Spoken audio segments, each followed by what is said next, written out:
আসসালামু আলাইকুম ভিউয়ার্স, আমি শামীমা আক্তার স্বপ্না সিলেট থেকে বলছি। আশা করছি যে যেখান থেকে আমার ভিডিওটি দেখছেন সবাই আল্লাহর রহমতে ভালো আছেন, আর আমরাও ভালো আছি। অনেক দিন পর ভয়েস ওভার দিয়ে নতুন ভিডিও নিয়ে আসছি। আসলে নতুন করে কোনো ভয়েস ওভার দিয়ে ভিডিও করার সেই মন মানসিকতা নেই, কি বলবো, কোনো ভাষা নেই আমার কাছে, এই জন্য আর দিচ্ছি না। ভিডিওটা রেডি ছিল আর ছুরিগুলো অর্ডারের ছিল, অর্ডারের কাজ কমপ্লিট করেছি, ডেলিভারি দেওয়া হয়েছে, এই জন্য আসলে ভিডিওটা দেওয়া।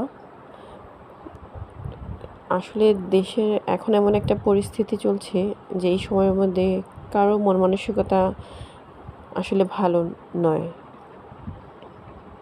ঢাকার মাইলস্টোনে যে ট্র্যাজেডি, সেটা আসলে ট্র্যাজেডি শুধু আমরা বলতেই পারবো, কিন্তু যার উপর দিয়ে এই ট্র্যাজেডিটা চলে গেছে তারা আসলে এটা কোনোদিনও পূরণ করতে পারবে না।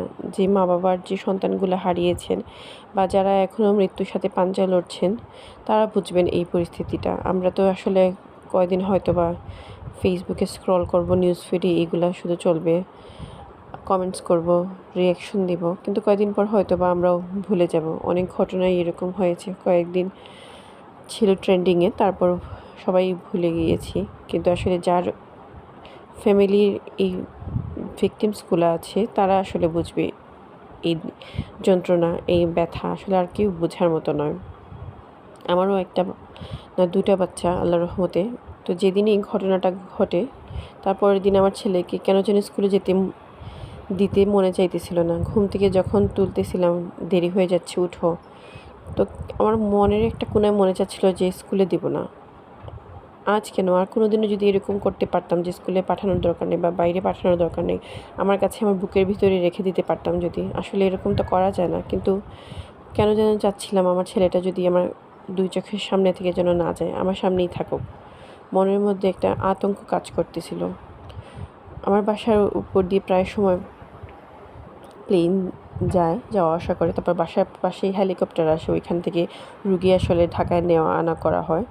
তো যখনই প্লেন আসে আমার ছেলেও খুব এক্সাইটেড হয়ে বারিন্দায় বা জানালায় যাবে, আমিও ওকে ডাকবো, আদি প্লেন আসছে, প্লেন আসছে। ও দৌড় দিয়ে গিয়ে দেখবে, আমরা মা ছেলে গিয়ে প্লেনটা দেখি। একটা আসলে মজা, কিন্তু এখন কেন যেন একটা আতঙ্ক কাজ করছে। বাসার উপরে দিয়ে যদি আর এখন প্লেন যায়, আমার ইচ্ছা করবে না ওকে ডেকে দেখানোর জন্য যে আসো প্লেন দেখো এসে। কেন যেন একটা ভিতরে একটা আতঙ্ক কাজ করছে। আসলে এটা শুধু আমি না, সবার ক্ষেত্রেই এটা। আর যারা মা বাবা তারা তো আরও বেশি এটা ফিল করবেন।